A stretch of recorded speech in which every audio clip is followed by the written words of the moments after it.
Welcome to our channel Plants, Crochet, Cooking and more. Today we are going to decorate yet another cake. This is a blueberry cake. It is a 6 inches pan and I'm going to decorate this cake using fondant.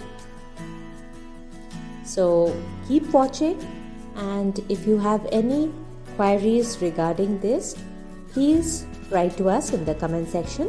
We will get back to all your questions. And if you find this video interesting, please do like and comment, and of course share it with your friends and relatives. And a kind request is that do consider subscribing to our channel and hit the bell button and select all, so that you get all the notifications whenever we upload a video. We generally upload a video every day, and today is this cake decorating.